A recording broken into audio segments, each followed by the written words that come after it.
Bonjour à tous, bonjour à toutes, excusez-moi de vous déranger, j'aimerais vous parler de quelque chose qui me tient à cœur. Je ne veux pas votre argent, je ne veux pas vos cartes bleues, seulement votre attention s'il vous plaît.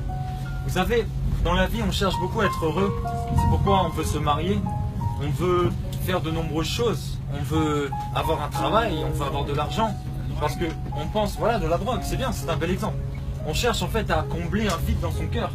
Et c'est vrai que moi j'ai essayé. Je viens d'une famille où je ne manquais de rien. C'est vrai que j'avais tout pour être heureux. Ma mère me le disait. Elle me disait, mais Pierre, tu as tout pour être heureux.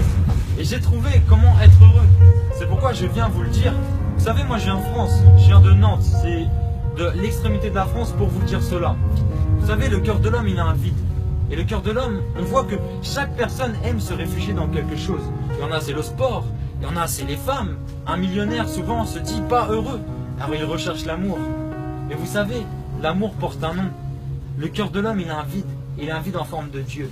Ça pourra t'étonner, mais moi, Jésus a changé ma vie. Et je te présente pas une religion, pas du tout. Je te présente vraiment une intimité avec Dieu. Les prostituées, elles prient pour avoir des clients. C'est vrai. Moi, je peux prier pour quelqu'un ait une bonne santé. En fait, nous prions tous. Mais qui a une réelle intimité avec Dieu? Lorsque tu respectes ton père et ta mère, sache que tu es agréable à Dieu. Lorsque tu aimes tes enfants, que tu honores ta femme. Vous savez, il y a un fléau, c'est qu'un homme ne veut jamais se marier, par peur de l'engagement. C'est ça qui est triste. Pourtant, le mariage honore la femme. Et moi, je tiens à vous dire que lorsque vous pratiquez toutes ces bonnes choses liées à l'amour, vous devenez agréable à Dieu. Et maintenant, il s'offre une dernière phrase pour vous, c'est que, comment va-t-on au paradis? Ce ne sont pas les bonnes œuvres. Avant Jésus, c'était les bonnes œuvres. Il y avait tellement d'hommes qui allaient en enfer que Dieu a tant aimé le monde qu'il a envoyé son fils Jésus pour porter la conséquence de nos péchés. Le péché, c'est le mensonge. Le péché, c'est voler. La Bible dit que lorsqu'un homme marié désire une autre femme, il commet un adultère. C'est vrai, il a péché dans son cœur. Et nous sommes coupables de tous ces péchés. On devrait payer normalement la conséquence de tous les péchés. C'est vrai, parce que Dieu est saint. Et nous, on est sales, on est mauvais. Donc on devra se justifier face à Dieu. C'est pourquoi Dieu a envoyé son Fils pour porter nos péchés, Jésus-Christ. Maintenant, tu peux croire que Jésus, c'était un menteur et qu'il n'a jamais existé. Tu peux ne pas croire en lui, ou tu peux croire en lui. Essaie de le rechercher.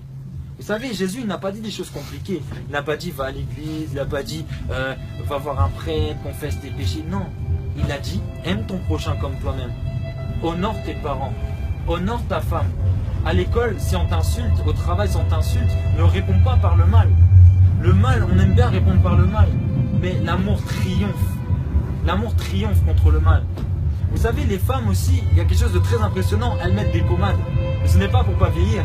C'est dans la conscience, c'est qu'elles ont peur de mourir. Parce que la vieillesse, ça, c'est se rapprocher de la mort. Mais je tiens à te dire que lorsque tu meurs, ce n'est pas la fin de toute chose, c'est un commencement. Parce que tu as la vie éternelle ou la mort éternelle. Si tu veux la vie éternelle, accepte Jésus-Christ dans ta vie et tu verras qu'il va te surprendre. Pourquoi moi, à 21 ans, j'ai accepté Jésus? J'aurais pu aller en boîte de nuit, coucher avec différentes femmes.